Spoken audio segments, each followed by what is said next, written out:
Alright, picture this with me. Meet Mona. She's 27, works at a marketing agency. Every time someone asks her, "Hey, how you doing?" she gives the same reply. "I'm good, just a little tired." But for the past 3 months, she's been noticing some weird stuff going on with her body.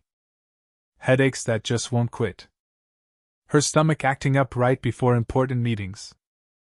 Heart randomly racing while she's just sitting at her desk, doing nothing. She crashes at night, but wakes up at 3 a.m. with her brain going a million miles an hour. And she's been forgetting stuff she used to remember easily. At first, she was like, "Must be burnout." But when it didn't go away, she went to a doctor. Did all the tests, all the scans, and nothing came up. No clear medical reason for any of it. And that's when she started asking herself, "So, what's wrong with me?" 'Cause she felt it. She knew something was off. But here's the thing. Sometimes your body isn't lying to you. It's trying to tell you that you're carrying more stress than you can handle. What's really going on? When Mona finally talked to a therapist, it all started making sense. Her life the past few months had been nothing but constant pressure. Deadlines piling up. Terrified of making a mistake. Comparing herself to her coworkers 24/7. Overthinking the future. And not being able to unplug from work even after she got home. Now don't get it twisted, stress itself isn't the enemy. Stress is actually a normal response, and honestly it can be useful sometimes. The problem is when that pressure sticks around for too long, and your body stays in fight or flight mode like there's still danger.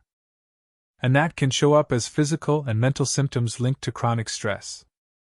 And no, this doesn't mean the person is making it up. The symptoms are real. Very real. But at the same time, just cause you have physical symptoms doesn't automatically mean they're all in your head.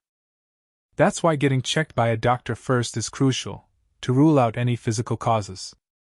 Why does your body do this? Let's break it down simply.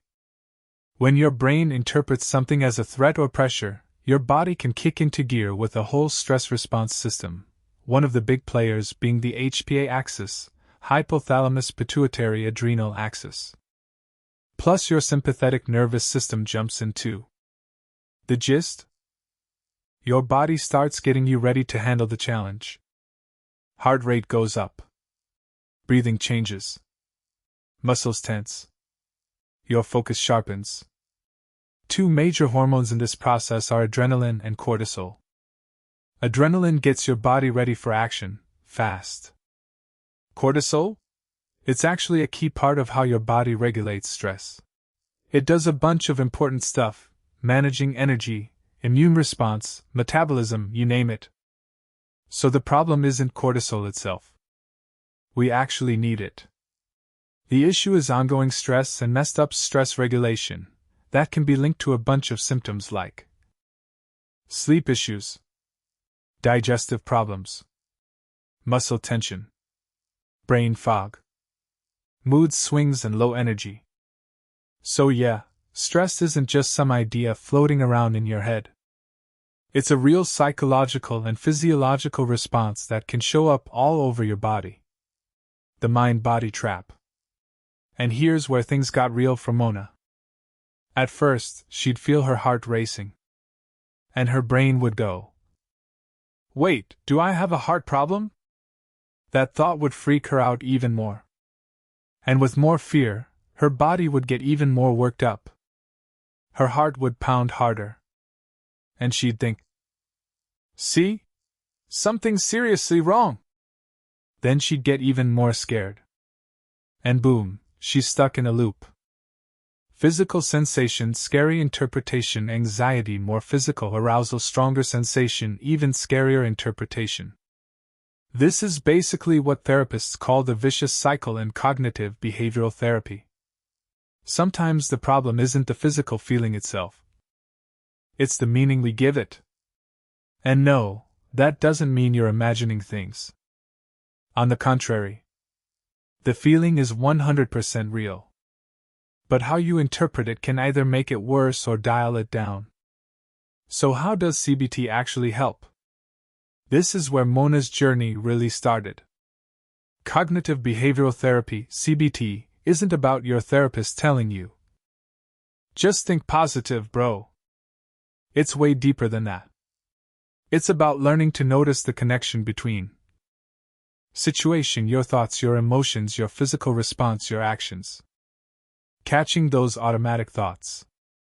Mona started writing down situations that triggered her stress. Like the situation. Her manager asked for a report ASAP. The automatic thought, "I'm definitely gonna mess this up, and probably get fired." The feeling. Anxiety and fear. The physical sensation. Heart racing, neck tension, stomach in knots. Just writing this down helped her start seeing patterns she never noticed before. Reframing the thought. Instead of believing the first thought that popped into her head, she started asking herself, "What's the actual evidence that I'll fail? Has this actually happened before? Is there another way to look at this? If my bestie was in my shoes, what would I tell her? Even if the worst case scenario happened, could I actually handle it?" The goal here isn't to convince yourself that everything's gonna be perfect. It's to replace catastrophic thinking with something more realistic and balanced. Calming the body down. Therapy isn't all in your head. Your body needs to learn how to chill out too. Mona started practicing slow breathing, like diaphragmatic breathing, with a longer exhale. Like, breathe in slowly. Then breathe out a little longer. No pressure, no forcing it, especially if holding your breath makes you dizzy or uncomfortable. She also tried progressive muscle relaxation. Tense a muscle group for a few seconds. Then release. And move through different muscle groups one by one. Sometimes she'd use grounding techniques, like the 5-4-3-2-1 method. She'd focus on 5 things she could see, 4 things she could touch, 3 things she could hear, 2 things she could smell, and 1 thing she could taste. The point isn't to erase the stress. It's to bring your brain back to the present moment instead of letting it spiral into worst-case scenarios. Facing it instead of avoiding it. And here's the real game changer. Mona used to avoid everything that stressed her out. She'd postpone meetings, reread emails 10 times, delay her replies, try to make sure nothing could possibly go wrong.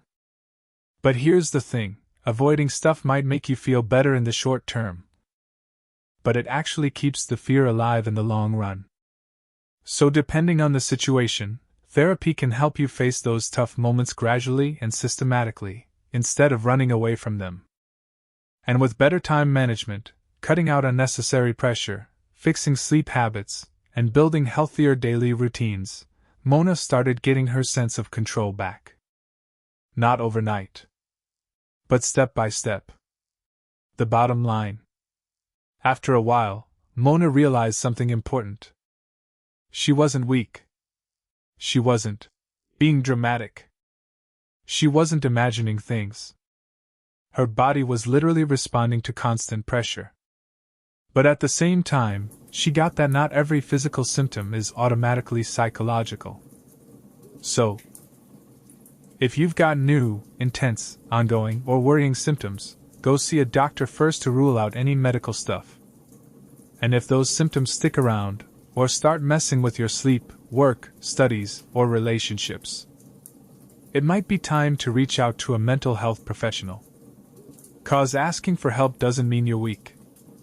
Sometimes, the smartest move you can make is to catch the signal before it turns into a full-blown alarm. Stress isn't a flaw. Anxiety isn't a sign of weakness.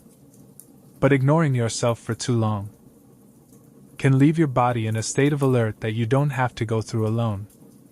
And remember, not every physical symptom is caused by stress. But stress can definitely show up in your body. So, listen to your body, understand it, and don't ignore the science. This video is for educational purposes only and is not a substitute for professional medical or psychological evaluation, diagnosis, or treatment. Physical symptoms can have many different causes, and it's always best to consult a qualified healthcare provider if you're experiencing persistent, severe, or concerning symptoms.